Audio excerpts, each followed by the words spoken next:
Oh, hello, and welcome to the Distillery. I'm your host, Harry Lee Shanglun. Today we have special guest Daniel Teitelbaum with us. How are you doing? Good. Thanks for having me. It's a great pleasure. I'm so excited to dive into playfulness and all things related to that with you. Can you tell me what is your specialty in relation to play? I guess what I try to do is help people see how broad this play thing is, how kind of wide-reaching, and how useful looking at it can be for our work and our lives. So I guess I'm trying to. My specialty is trying to be as broad as possible in where I draw from and where I apply play to. And you apply it to like a startlingly diverse range of places. You've worked with the School of Life, you've worked with community hubs and all sorts of like startups, and you also run sessions for corporate and for individuals. Mm. How did you get into all that? Yeah, I guess going back a little bit, my love of play or seeing the value of play was actually mostly through education and kind of being in informal educational settings like after-school activities for kids in youth programs in community, and then also a bit of private maths tutoring even. But also all in that educational context, I saw how powerful game, not even play or a particular game necessarily, but even just some of the ideas from play and from games and game mechanics is part of the teaching process. Because I just love playing games. I think for as long as I can remember, I've basically tried to play a board game a night of the week for as long as I've been alive. But so I've always loved games, and then I could see that being so applicable in an education context. And then I kind of moved into the School of Life, which was broadly speaking about developing emotional intelligence and creating a space for the conversations around the themes of emotional intelligence, which might be navigating relationships or work or a sense of self or all of that. And then I guess I could see it. So my idea of education had evolved to being an important thing for adults to continue doing. And my understanding of play over that time evolved as something that was important and a part of all of these questions or themes that we were exploring.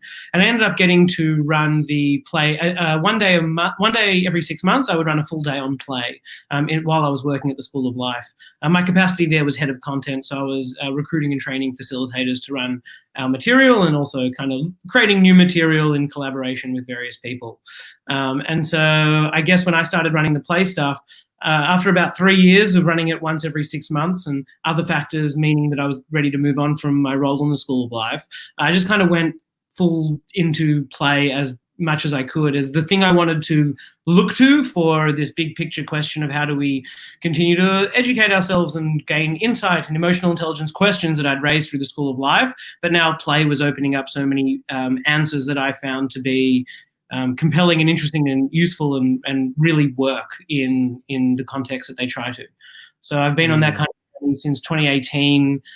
This is the third year of kind of being dedicated to finding out how play can fit in different contexts. And it's been really interesting over the pandemic. A lot of mental health organizations have reached out and said, hey, can you help us do X, Y, and Z. Recently, I ran a session for grandparents to play online with their grandkids because, they might be very used to how they interact in a physical same setting. It can actually often be not a lot of quality interaction necessarily, but kind of a lot of being in the same space.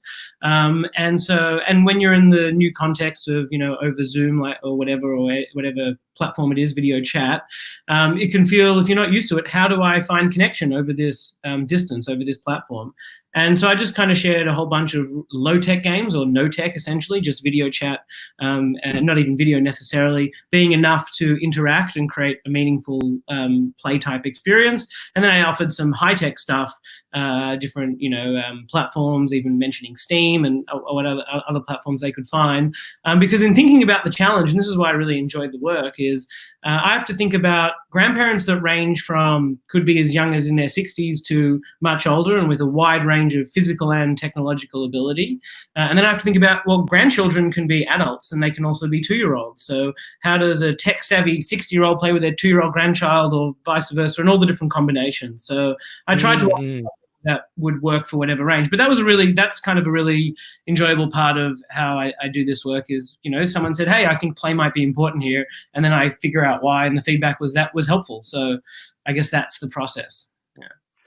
And I think you hinted something interesting in your answer just then, which is like you're interested in play as a verb as it applies to a broad range of different kind of like activities, right? You could be talking about playing a video game, you could be playing a board game, you could just be like playing this no tech, just spending time with someone, and that's a type of play. Yeah. I'm sure you spend a lot of time because you do, teach this to the public, but do you mind telling me what is the scope of play and the definition of play that you work with and that you're interested in? Yeah.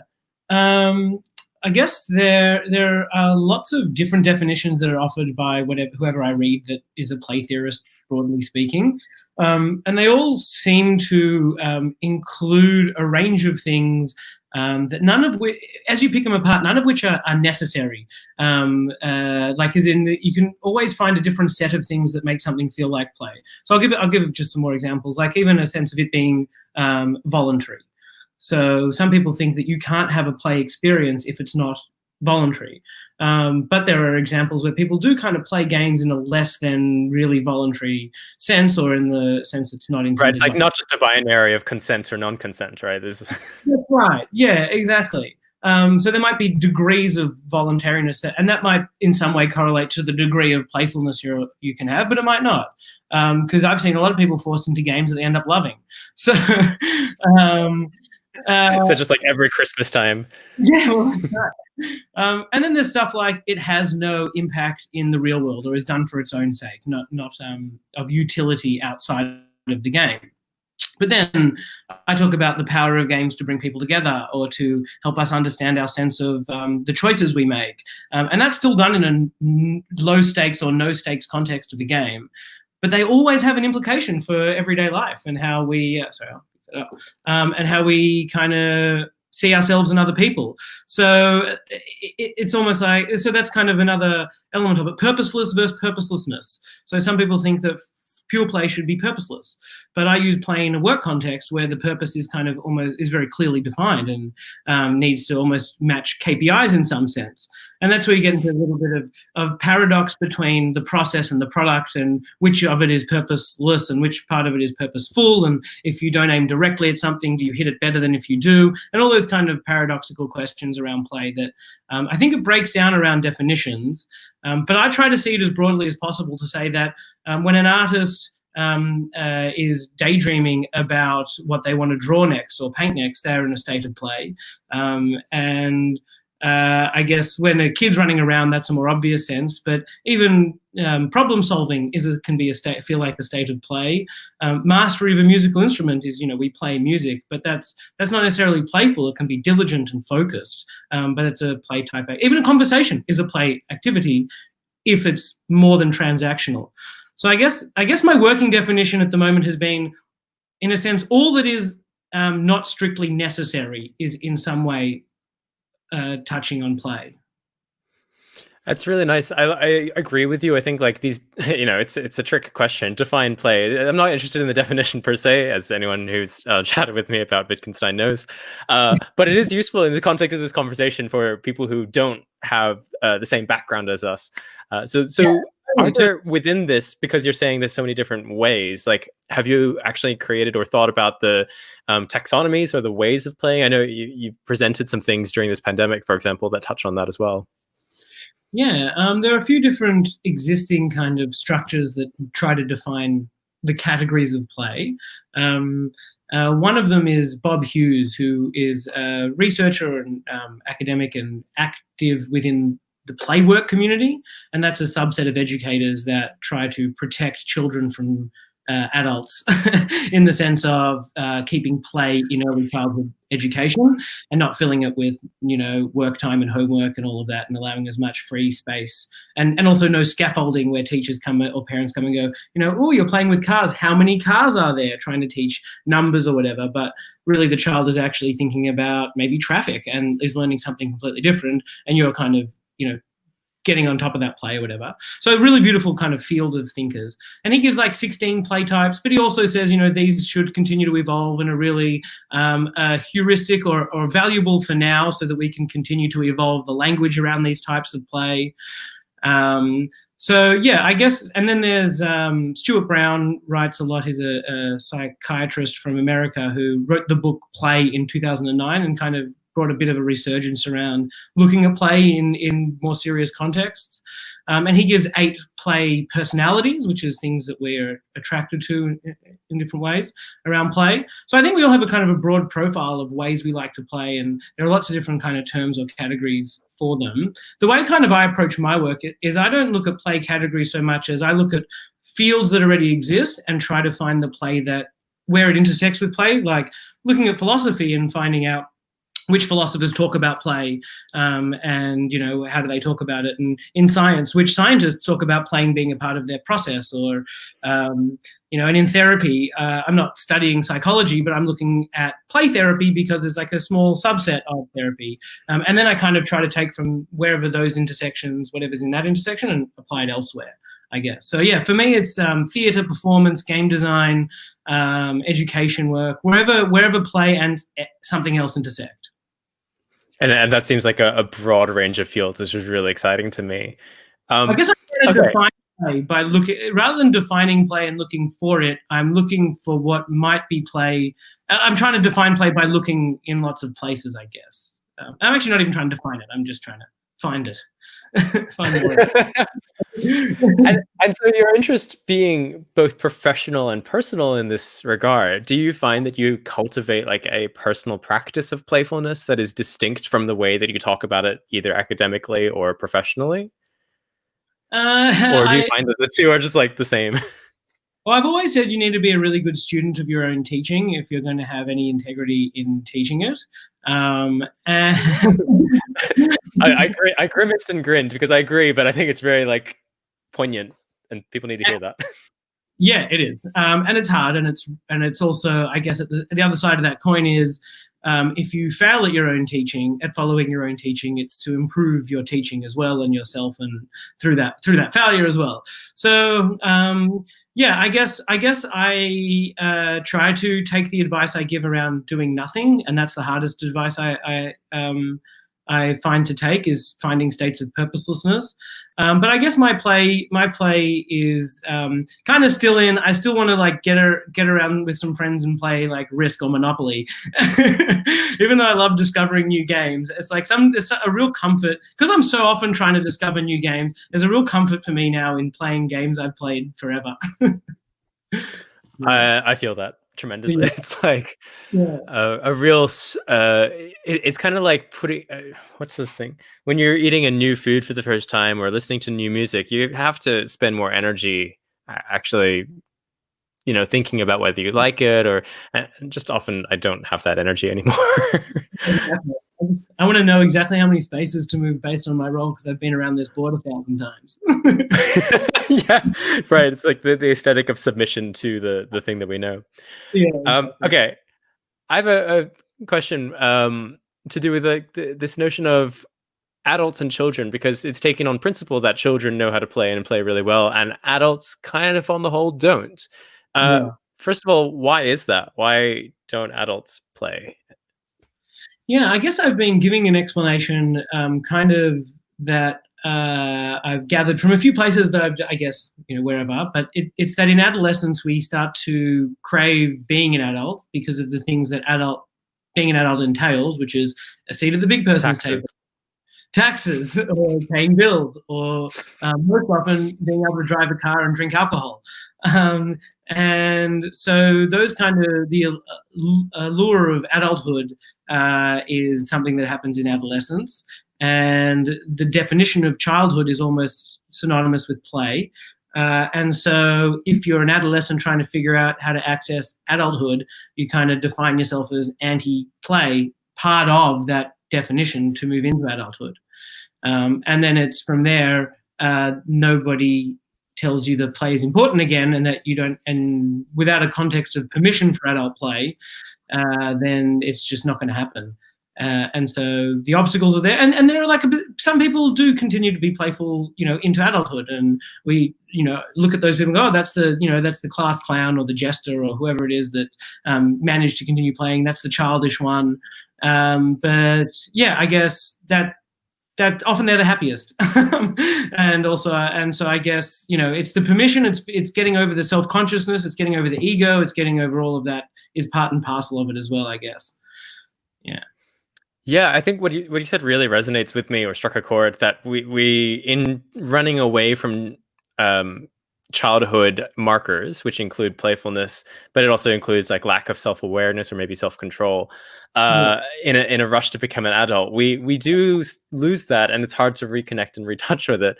I'm so concerned about looking cool.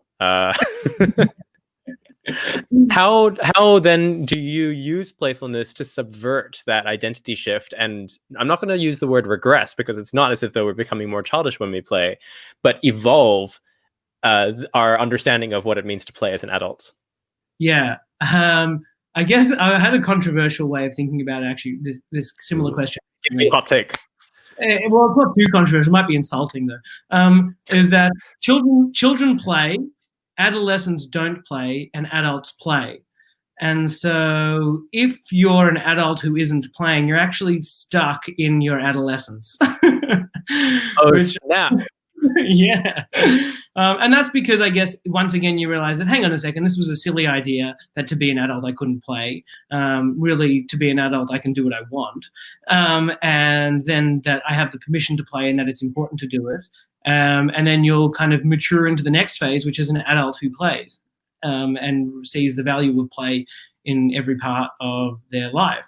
And I guess the way I always approach it, though, because I work often in the corporate context, I'm always begin with a game-like experience to kind of literally get them endorphins flowing and them feeling connected and energized. But then I pretty much attack straight the brain for the theory and the academic argument, essentially, of why this is important, and then I get them playing again. So it kind of gives that permission in the intellectual space because they need it. And once I think, well, actually, this thing is really, really good for my cerebral cortex and my brain plasticity and my, way of thinking, and then they kind of do the silly fun thing. So, yeah. So you're like having to convince them with your fancy KPI-related words. Yeah, and they feel like they've given permission. Yeah, and then they play with Lego and they love it and they forget all the reasons I said it was important and just engage in it and enjoy, and then come out the other end and go, oh, wow, that really was valuable. And I have not just the permission, but experience of it being valuable. Yeah. But I don't like that inner child terminology, like, as you said, it's not regressing. It's not find your inner child. It's just reconnect with joy and curiosity,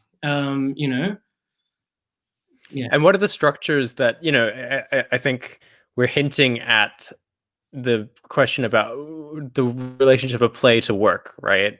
That oftentimes people see play as a luxury that, you can only afford if you don't have to work all the time, that if you're not thinking about labor. Yeah, I guess, and also thinking about the corporate context of a lot of your conversations about this. Yeah. What are those factors that that make people lose their joy? That playful things that you're talking about, and how do you? That's one question. I gotta learn to not compound questions. Yeah. Okay. Well, I guess part of and let me know if I've interpreted this correctly, but it's more like there is a sense in which play is luxury or leisure for the particular class of society who can afford to experience it. And historically, that's actually very true. That leisure, as it evolved, was very much a top-down idea. And we kind of got more access to this concept of even leisure or being able to do things outside of work, recently. But then also at that time, way back when, there was so much less time spent on the work of the day. And so their experience of play would actually more have been an experience of just being in nature, in quiet or meditative space that's not filled with noise. And so I guess there's a different way of seeing what play might have still existed in some part in that world for those people. But I guess today you also say, how does somebody who's struggling to put food on the table, working multiple jobs and is exhausted, or in a situation where how do they fit play in? And I guess there's lots of ways in which the ideas of play can be applied to something as simple as how we navigate our domestic life with whoever we live with. And so even how to structure a conversation. One thing that play helps to do is create order. And so while it can feel like, everything's all over the place and I'm struggling, you can use play methodologies or game methodologies to create more order in your life structure, and that can help. And then you can use that again to help navigate challenging conversations, which is normally born out of the circumstances outside of the relationship anyway. And so it can help to navigate those in those challenging contexts. And then if you look to even more extreme contexts, you see things like in refugee camps, most of them include some element of clown doctors or clown type characters to kind of help ease suffering. And so there's a place for play at every spectrum of the human experience. It doesn't look like the same thing at all, but it's a way of seeing value from the world of play in that context. Just to push into that and maybe even challenge it, are there contexts where play is inappropriate? I guess I'm thinking about like what playfulness in death cultures might relate to, or things that are undepictable. Just like as a broad question, are there is play something that actually does fit in all these contexts, or does it bring a frivolity that is not appropriate for certain contexts? Well, I guess maybe I might need more specific context to think more deeply about it. But the context of for example, the clown doctor in a terminal illness situation, and there are lots of clown doctors in cancer wards for children in all over the world, but also in Australia. And the clown is a archetype or a character that is capable of extreme sensitivity, of sitting with really challenging negative emotions and finding not frivolity, but a sense of gallows humor even. And it doesn't even have to necessarily be at a gallows humor in direct relation to the subject. It can also just be finding a poignant lightness. It's not laughing and crying and being happy and sad aren't diametrically opposed experiences. And so the clown helps find a space in which you can experience both, sit with both, and be with somebody who is in a terminally ill situation and find the emotional, navigate the emotional challenge of that, and in a really sensitive and uplifting way.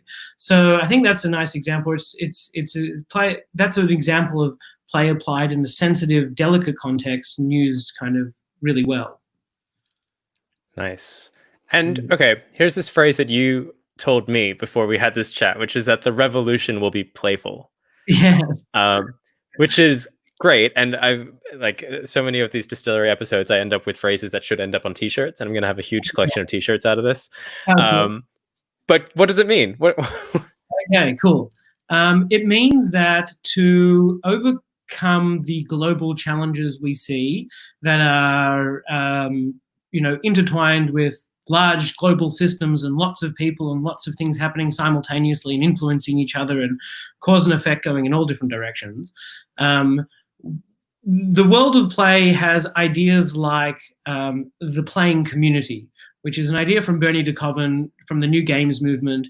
And to kind of give it a really quick summary, it's the idea that the community can change. Sorry, the community can change. I'll compare a playing community to a gaming community. A gaming community, let's use the AFL as an example. The game stays the same and the players change. The rules might evolve as the game community decides how they get, but the game is the focus and the players are the thing that fill the game. Playing community, so that would count also for like Fortnite or Call of Duty as well, right? Just as another far example. For sure. And then the playing community is a community that stays the same, but the game changes. And the game changes to suit the needs of the community as different members of the community try to find other ways of enjoying the play, or, as he calls it, finding excellence in their play. Not about winning and losing, it's about finding excellence in playing together. And that kind of key idea, part of it is, well, how do you create a play community? First, you recognize that we're all trying to play well. We're not trying to win or clock a game. We're just trying to play well. And then on the other side of it, in order to do that, we have to step back and look at the conventions that rule the way we play. The rules that we don't know are controlling how we interact and how we're choosing what to play. We need to ask questions like, is this the right game? Is there a different version of this game that could allow more access to people to be involved in this game, or to bring out different qualities in the people that are playing? The community is central, and the game forms as a function to serve that community. Yeah. Okay, so wait, so you're saying that in a play community, it's not like the game is the important bit. It's like the game is just the focused activity that suits the needs of that particular point of people and place and time. Correct. And in order to choose the right game, it requires a deep connection and empathy and understanding of how that community's needs will be met, or what that community will be up for. And you're relating this to that first question of like how the revolution occurs, is that we need these types of play communities to achieve change in the world. Is that how that relates, or how does that? So let's, instead of saying play community, we said global community. Instead of saying game, we said economic system. Or sure, yeah, okay. Or any other system, or if we were to say, instead of saying play community, say team of co-workers. Instead of saying game, you say the way we do our particular work. Or a family, you say the players are now the family in the house, and the game is the stuff. You can pick whatever. It could be the domestic responsibilities that we need. Let's discuss the conventions that rule us as a family. How can we change them to suit the way we do what we do in a different way? Whatever the game is that we're playing, or the activity, or the process, or whatever it is, how do we take a step back and ask, how does this serve the community, rather than being completely absorbed in the game as we often are? Okay, this is really great, because I can see how it applies, right? Like, rather than say worshiping capitalism, it's like, does this system actually work for people in society, whatever that system might be? But you mentioned in your example that this works because people are not playing to win or lose; they're playing to have the well-played game, to have a good experience. I feel like that's not always the case in these larger communities. Like, there are malicious actors, there are people with different values. How do we play well when not everyone is actually playing the same game? Yeah, that's a really, really good question. I mean, yeah, making that occur on a global scale is. Conversations around universal basic income, for example, is a conversation about how do we change the rules of this economy to suit people differently. So we do have conversations on that level. And I guess it's almost, I don't want to reduce it to say that it's just a belief that we should be progressive in general and change things to see how they work.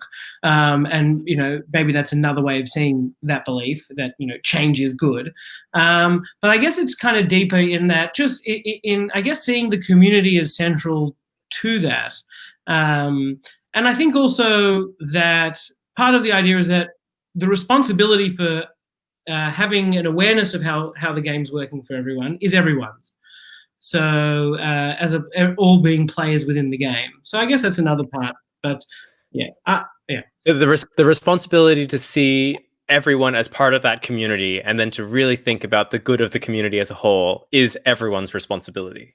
Is what I got out of that. And that means that we are trying to achieve a community that actually is compassionate and sees itself as that playful community, play community. Yeah. But the beauty of Bernie de Cobman's work is that instead of saying we're going to change everything in a day, the subtlety of how one goes about changing the rules and conventions of a game or of a playing community is very subtle and slow. And, you need permission, and you need trust and safety, and you need a level of familiarity, and you need a common understanding of each other's common intention to play well together. So it's certainly not easy. But I guess why I say the revolution will be playful, not that the revolution's coming, but if a revolution's going to come that's going to last, it's going to have to be playful in order for it to be lasting. It's going to have to change the foundational rules in a community of people who together voluntarily step into that new kind of paradigm, I guess. And so I guess that's why the revolution won't be violent, and it won't be quick. It'll be playful, and it'll be collaborative, and it'll be consensual. That's a very hopeful image that you've left us with. Thank you so much, Daniel. It's been a real pleasure chatting with you about play, about revolutions, about all these things. Thanks. Yeah, thanks Thanks so for much for having me. having. Oh wait, no, that's what you say. Thanks for being on the show. All right, I'm gonna say bye now. Cheers. Take care. Oh boy, this is the Distillery. Thanks for watching. It's a casual online interview series that I host, and new episodes are out every day, live streamed. So do check back. We have a website. I say we, it's me. Distillery.site, and Instagram at distillery.site, and Twitter at distillery.site. I've done this quite a few times now, and I still haven't gotten a hang of the ending, but that's okay. I'll see you soon. Take care.